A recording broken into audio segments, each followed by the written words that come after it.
Muy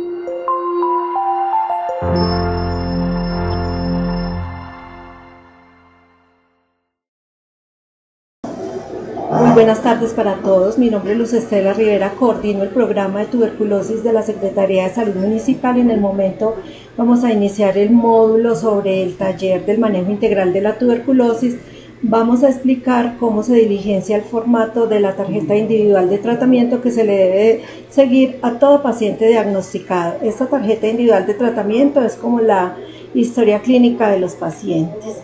Todos los ítems deben ser diligenciados tal cual lo mostramos acá en la figura: el departamento de Caldas, municipio de Manizales, tipo de identificación, si es cédula de ciudadanía, si es cédula de extranjería, el régimen a que pertenece, la EAPB y la IPS. Acá en la IPS es muy importante porque la IPS que diagnostica debe diligenciar una tarjeta si el paciente está hospitalizado y le va a iniciar tratamiento. En el momento en que sea dirigido a su IPS primaria, pues ya debe diligenciar la segunda cara de la tarjeta con la causa de egreso. Si es la IPS que va a dar el tratamiento, entonces cuando reciba el paciente debe colocar acá el nombre, volver a abrir una tarjeta y colocar acá el nombre de la IPS que va a hacer el seguimiento al paciente. Pertenencia étnica, pueblo indígena, el grupo poblacional, si es un habitante de calle, si es población privada de la libertad o al grupo que pertenezca. Los datos de identificación: primer apellido, segundo apellido, nombre, edad, en años o en meses, sexo. La ocupación es súper importante porque recuerden que como la tuberculosis es una enfermedad que se transmite de persona a persona, entonces es muy importante saber dónde trabaja el paciente, cuál es su ocupación, para hacer la vigilancia epidemiológica en la empresa o en su sitio de trabajo. Por eso es tan importante que diligencien acá el nombre del lugar de la empresa, el lugar de trabajo y la dirección, barrio, vereda y teléfono. Seguimos con la condición de ingreso. Esta condición de ingreso es muy importante también para diligenciarla porque tenemos varios ítems. El ítem número 1 es cuando ingresa un paciente por primera vez al tratamiento y nunca ha tenido que ver con los medicamentos de tuberculosis, entonces entraría como un paciente nuevo. El número 2 sería el reingreso tras recaída, es cuando un paciente ya ha terminado su tratamiento, puede haber salido curado con un tratamiento exitoso, pero puede ser que se presente una reinfección y el paciente vuelva a ser diagnosticado con tuberculosis. El ítem número 3 es el reingreso tras pérdida en el seguimiento. En este caso es cuando el paciente ha dejado de recibir 30 días consecutivos de tratamiento, ya se considera una pérdida en el seguimiento y ya se debe iniciar una nueva tarjeta. Recuerden que cuando se cree que un paciente está presentando señales de que va a abandonar, hay que hacerle apoyo psicosocial y apoyo por trabajo social. El ítem número 4 es el reingreso tras fracaso. Este reingreso tras fracaso es cuando un paciente está recibiendo tratamiento y al cuarto mes de estarlo tomando, que le hacen sus pruebas bacteriológicas, sale positivo, ya sea su cultivo, ya sea sus baciloscopias. Quiere decir que este paciente fracasó al tratamiento y ya hay que hacerle pruebas de susceptibilidad para buscar una farmacoresistencia. Y el ítem número 5 es el paciente que viene remitido. Como les decía anteriormente, la IPS que diagnostica solamente le da tratamiento al paciente mientras está hospitalizado y lo envían para su IPS primaria. En este caso, la IPS que lo reciba para continuar el tratamiento, entonces le va a colocar que la condición de ingreso es remitido. Y en este cuadrito en blanco le va a colocar de cuál IPS viene remitido. Por ejemplo, el paciente fue diagnosticado en el Hospital Santa Sofía, que es su IPS de diagnóstico, y su IPS de seguimiento va a ser, por decir algo, en Asbasalud o en Virrey Solís, cualquier otra IPS. El tipo de tuberculosis es pulmonar o extrapulmonar. Recuerden que la tuberculosis pulmonar también incluye la tuberculosis laringea y la tuberculosis miliar. La extrapulmonar, como sabemos que puede dar en cualquier órgano del cuerpo, entonces se debe colocar cuál es la localización extrapulmonar. Las condiciones a tener en cuenta, o sea, las comorbilidades asociadas, entonces es muy importante, ya que dependiendo de estas comorbilidades el médico se guiará para saber qué tipo de tratamiento le va a dar y por cuánto tiempo va a ser la duración del mismo. Entonces se va a colocar si tiene enfermedad renal, diabetes mellitus, enfermedad hepática, alcoholismo, tabaquismo, silicosis, farmacodependencia, VIH, desnutrición o si está en embarazo. Recuerden que según la resolución 227 del 20 de febrero del 2020, en su capítulo 4 está muy bien explicado todo el tratamiento que se debe dar según la patología o la comorbilidad que presente el enfermo. Vamos ahora al diagnóstico. Hay que tener muy en cuenta cuál fue el criterio diagnóstico que tuvo el médico para decir que este paciente debe iniciar un tratamiento. Hay 8 criterios diagnósticos y hay una ayuda diagnóstica que es la ADA, o sea, test de adenosinaminasa. La vaciloscopia, el cultivo, las pruebas moleculares, la histopatología, el cuadro clínico, el nexo epidemiológico, el criterio radiológico o el tuberculínico. En este caso se debe colocar si es positivo, si es negativo o si no fue realizado con una X. Acá todavía no se colocan las cruces, por ejemplo, en la vaciloscopia. Se debe colocar la fecha del inicio de síntomas, la fecha de la solicitud del BK. Se supone que esta fecha de la solicitud del BK pues es la misma fecha en que el paciente consulta y el médico lo encontró sintomático respiratorio y le ordenó esta prueba. La fecha en que salió el resultado del BK, cuál fue el resultado de la primera muestra, de la segunda y de la tercera. También se debe anotar en esta tarjeta la fecha del cultivo y la fecha del diagnóstico de tuberculosis. En el cuadro siguiente, como pueden observar, se trata de la coinfección TB-VIH. Siempre se debe hacer asesoría pre-VIH, que es la asesoría que le debe dar el médico o la enfermera para que el paciente acepte realizarse la prueba presuntiva de VIH. Entonces le coloca sí o no. En caso de que el paciente sea diagnosticado con tuberculosis pero ya tenga VIH, sea un paciente que ya viene diagnosticado, se debe colocar en qué fecha tuvo un diagnóstico previo de VIH. Recuerden que el VIH hay que hacerle 2 pruebas, la prueba presuntiva y la prueba confirmatoria. Igualmente acá se debe colocar los 2 resultados y las 2 fechas. Y también hay un ítem donde dice si el paciente no acepta realizarse dicha prueba. Es muy importante saber si el paciente en el momento de iniciar el tratamiento para tuberculosis está recibiendo TAR, tratamiento antirretroviral, la fecha de inicio del tratamiento y si recibe el trimethoprim-sulfa. Sabemos que el trimethoprim-sulfa es la profilaxis que se le da al paciente con VIH para evitar las infecciones por gérmenes oportunistas.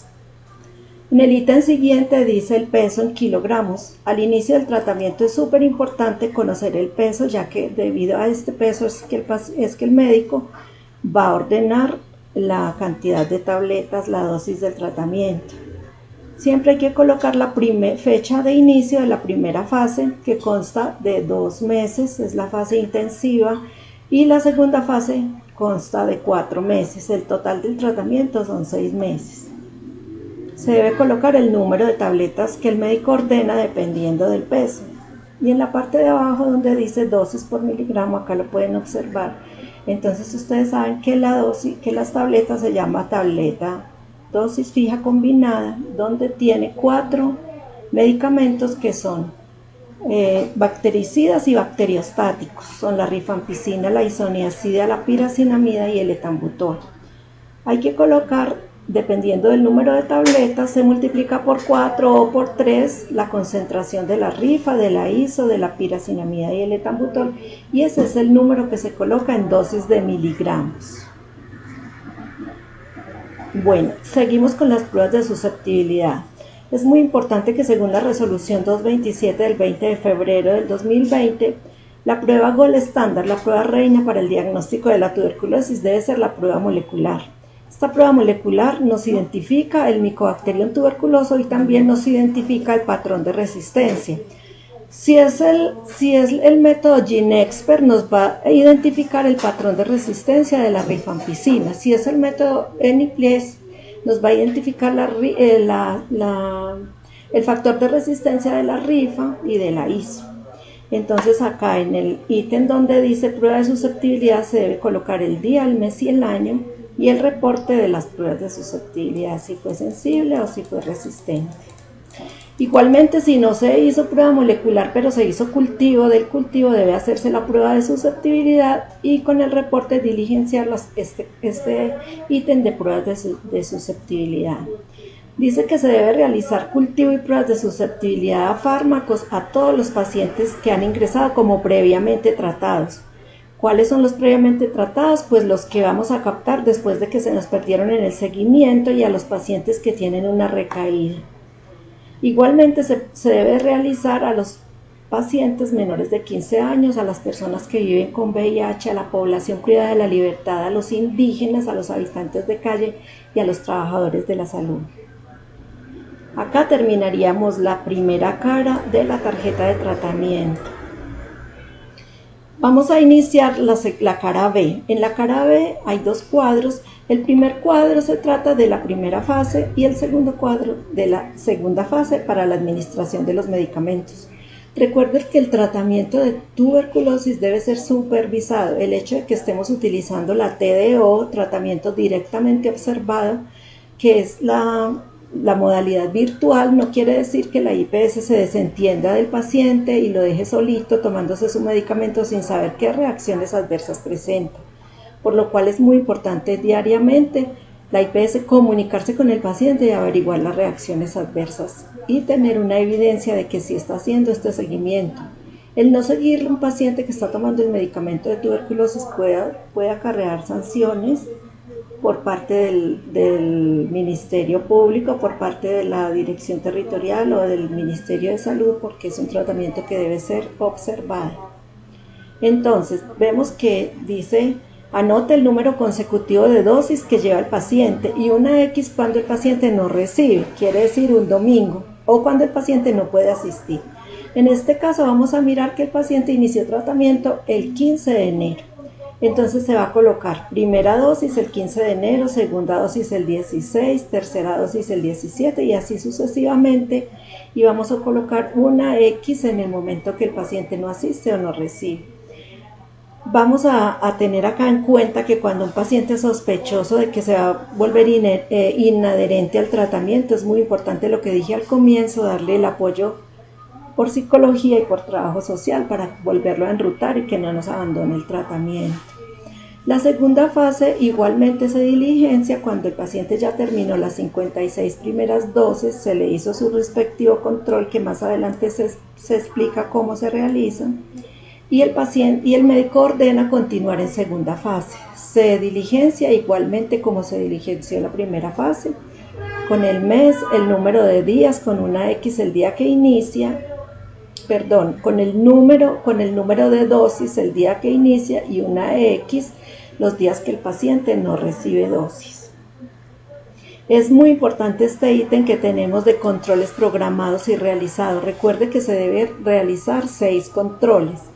Los meses impares, o sea, el mes 1, 5, el mes 1, 3 y 5, son los meses impares. El control del paciente es por enfermería. Si un paciente fue diagnosticado bacteriológicamente, o sea, con beca o con cultivo, entonces los meses pares, que son el mes 2, el mes 4 y el mes 6, debe hacerle control bacteriológico y debe pasarlo a consulta por médico. Esto tiene que quedar muy claro, porque si un paciente no fue diagnosticado con un criterio bacteriológico, no hay por qué hacerle un control bacteriológico, porque obviamente no nos va a dar negativo, entonces no hay necesidad de hacerle el control bacteriológico, pero sí la fecha, sí hacer la fecha, colocar la fecha del control por enfermería o el control por médico. Recuerden que la primera casilla es fecha programada, donde nos vamos a acordar en qué fecha hay que hacérselo, pero no quiere decir que tiene que ser exactamente en esa fecha. Se puede hacer, digamos, se programó, si este paciente empezó el 15 de enero, entonces el 15 de febrero sería el primer control, el 15 de marzo, segundo, tercero, 15 de abril y así sucesivamente. El primer mes, entonces mire que está tachado sus controles bacteriológicos y el control por medicina solo sería la fecha del control por enfermería. Dice, para pacientes que tengan TB-VIH, se debe escribir si el paciente recibe TAR, tratamiento antirretroviral, y si recibe trimetoprim sulfa. Muy importante siempre pesarlo. Y las observaciones a que dé lugar. El segundo mes ya es el control por medicina. Ya saben que acá dice fecha de control por medicina. Si ve que tiene dos fechas, la fecha programada y la fecha efectivamente realizada. No siempre tiene que ser la misma fecha. Esta fecha programada es como para que la persona que está haciendo el seguimiento se acuerde que ya tiene que citarlo para el control. Puede ser un día antes, un día después, 2 días después, pero son 2 fechas. Si es la misma fecha, excelente. Si es diferente fecha, solamente es para que recuerden que cada mes hay que controlarlo. Siempre se debe pesar. ¿Por qué el peso es tan importante? Porque el médico se va a basar en el peso para aumentar o disminuir la dosis. Entonces ya sabemos que los controles bacteriológicos solo se hacen si el paciente fue diagnosticado con criterio bacteriológico. De resto no es necesario. Si fue por criterio clínico, solamente con pasarlo donde el médico, y el médico en su criterio clínico nos va a decir cómo va evolucionando el paciente. Seguimos acá en la cara B, donde dice signos de toxicidad e intolerancia. También tiene la fecha de evaluación, donde va a haber 6 meses, 1, 2, 3, 4, 5 y 6 meses, donde se miran las fechas de los controles. En esos controles hay que investigar signos y síntomas, signos de toxicidad o intolerancia. Igualmente, en la estrategia TDO, que es el tratamiento directamente observado, la IPS debe hacer llamadas al paciente, como lo dije anteriormente, para averiguar qué reacciones adversas ha presentado a los fármacos. Podemos observar que hay 2 reacciones adversas acá resaltadas, que es la ictericia y las alteraciones visuales. En caso de que un paciente nos diga que está presentando alguna de estos 2 síntomas, de inmediato hay que suspender el tratamiento, pasarlo a consulta médica, así no sea la hora del control, y suspender el tratamiento hasta nueva orden que lo vea el médico y nos ordene lo que hay que hacer a continuación después de él mirar estos signos de toxicidad. Bueno, entonces recuerden que es muy importante el seguimiento a los pacientes, no dejarlos solitos tomándose el tratamiento en su casa, sino estar pendiente de su evolución y sus signos y síntomas. Ahora tenemos en la parte de arriba de la cara B, dice nombre de la persona que supervisa el tratamiento. Es súper importante colocar el nombre de quién está en la IPS en ese momento, la dirección, el teléfono, porque en este caso, cuando un paciente sale remitido para otra parte, sea de la IPS que fue diagnosticado y pasa a su IPS primaria para seguimiento de tratamiento, o sea un paciente que se va a vivir a otro municipio, a otro departamento, como debemos darle la copia de esta tarjeta para cuando llegue a su nuevo sitio donde le van a continuar, puedan mirar en qué dosis vamos y puedan mirar toda la historia de este paciente. Pero puede haber algo que la persona que recibe el paciente no entiende, inmediatamente se va a comunicar con la persona que estaba haciendo la supervisión de este tratamiento. Por eso es tan importante que lo coloquen y lo diligencien con letra clara, legible. Luego venimos acá, listo, nuestro paciente salió muy bien, terminó sus 6 meses de tratamiento, o si era diabético y se le prolongaron, terminó su tratamiento, entonces debemos darle un egreso. Hay 7 ítems como se puede dar egreso del programa del tratamiento de tuberculosis. Siempre se debe colocar cómo salió cualquiera de estos 7 ítems y siempre la fecha de egreso. ¿Por qué? Porque la base de datos de tuberculosis lo exige así, para saber las cohortes, cuántos pacientes fueron curados, cuántos terminaron tratamiento, así sucesivamente. Entonces vamos a empezar con el ítem número 1, que es cuando el paciente sale curado. Curado quiere decir que el paciente se realizó control bacteriológico y le dio BK negativo al final del tratamiento. Puede ser BK negativo o cultivo negativo. Eso quiere decir que tenemos la evidencia que el paciente se curó. Y la fecha de egreso.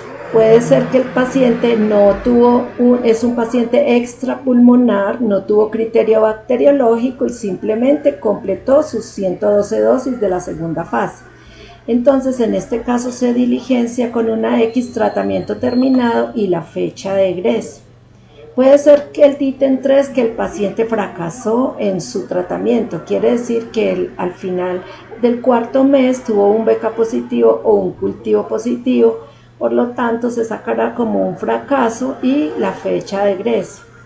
Pérdida en el seguimiento. Como les dije, debemos primero que todo tratar de buscarlo, mandarle apoyo psicosocial para que el paciente no tenga una pérdida en el seguimiento, pero si vemos que esto ya es imposible o el paciente efectivamente no lo volvimos a localizar, entonces se debe anotar acá la causa. El paciente se fue a vivir a otro lado, se nos perdió, no quiere continuar, etc.